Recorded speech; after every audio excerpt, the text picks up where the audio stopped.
All right, so I've got my animal all polyed out, and this is my background that I went with. Created a low poly background as well, something that's kind of going to contrast the colors. My original image did not have any kind of background with it.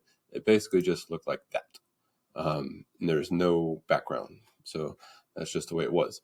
So I got to make up what kind of background I wanted for that. Now, if your image has a background, that's fine. You can use the colors and things that are there. I wouldn't go and try to recreate, all sorts of other things. Like I know that this fish is underwater, but I didn't want to go through and make it like look like there's plants and other fish around or coral or anything like that. So I just kept it simple, just so my fish still stands out. All right, and what I'm going to do is this is kind of where we're at, is something like this. And from here, what I'm going to do is create a new layer. Now I've got these both locked down, so I'm going to create a new layer here. And I'm going to call this one poly background. And I'm going to turn off this fish layer because I don't really need to see it. Now, if your normal animal picture still shows up, that's fine. If you need to use that image as a reference, then keep that up. That might be helpful. For mine, I'm just kind of making up a low poly background as it goes. So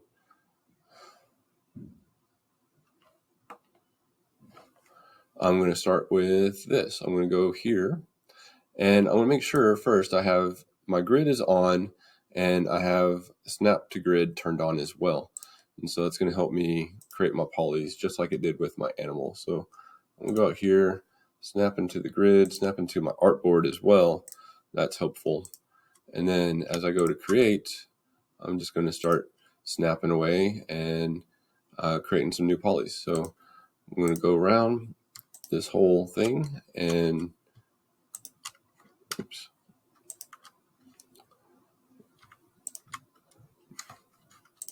I'm just going to kind of make this random. I'm not going to try to overdo it and try to show too many polys because I don't want it to be too distracting from my animal, since that is the main thing in this artwork that we're creating.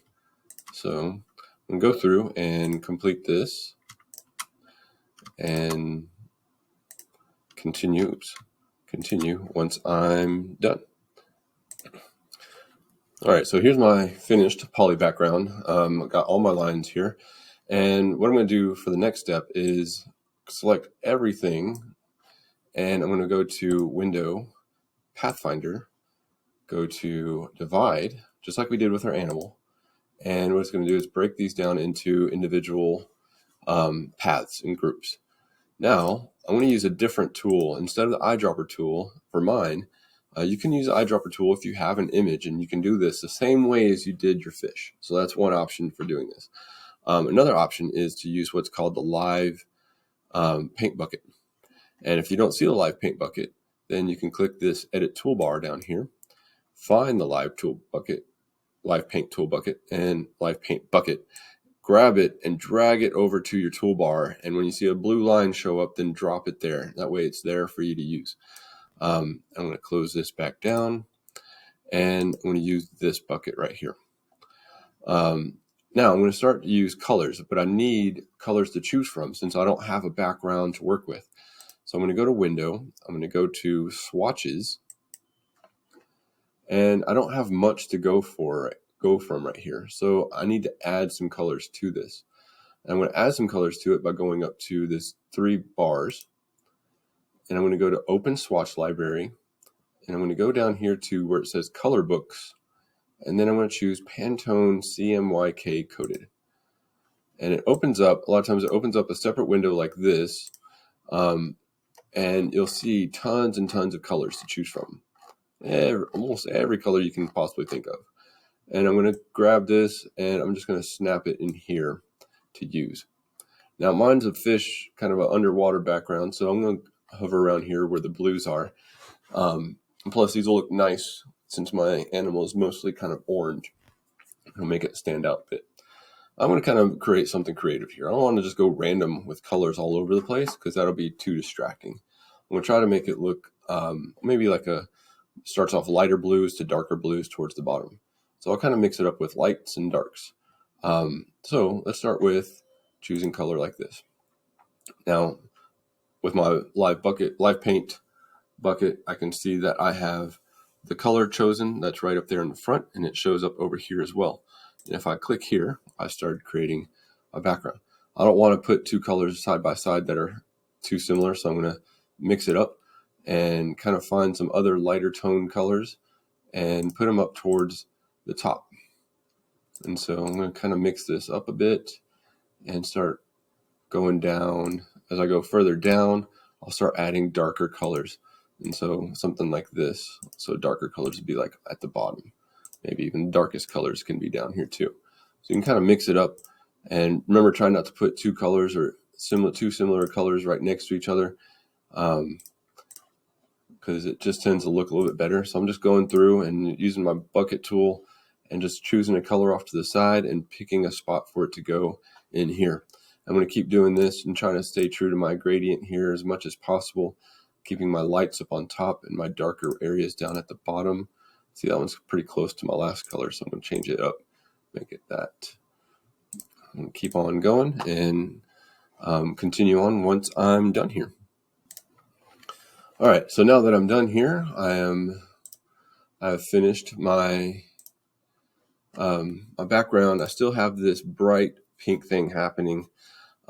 So what I can do there is turn off my stroke, so I no longer see that. So I can take this and hide that.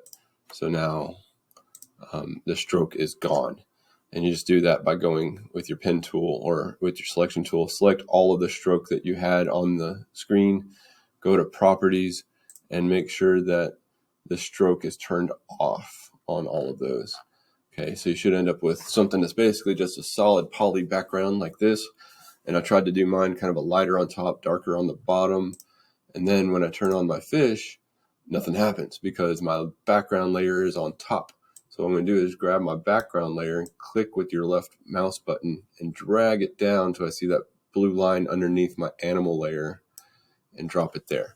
So now I've got my background finished with my low polys on it, and it is ready to go and ready to be exported.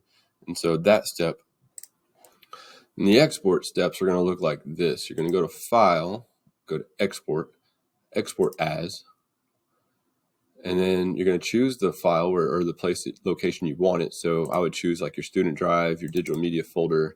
Maybe you have one for Illustrator and low poly. And this is where I'm going to save it as a JPEG. So you're going to have to click on this and change it from PNG to JPEG, which is right here. Give yours a name. I would call it your name with low poly. So I would say Fulton low poly, like that.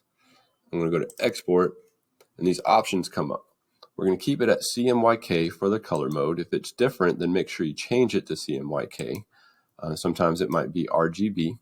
So change it to CMYK. For the quality, you can keep it at medium. That's fine where it's at. And then I'm going to go to make sure that the resolution is set to high, 300, because these may be printed, and what I like to do is print them at the highest resolution. So 300 is good. All else will stay the same, and then I'm going to hit OK, and it should be saved there, and that would be the file that gets turned in. So if you go to find that file, see where that is, I'm going to locate that in my folder. Always make sure that it's saved correctly as you wanted it to. Make sure that it shows up the right way. So it should be Fulton low poly right here is what it is, and there is my my image. So that is exactly what I want, and that's exactly what I'm going to turn in for this assignment. And that is it for the low poly background.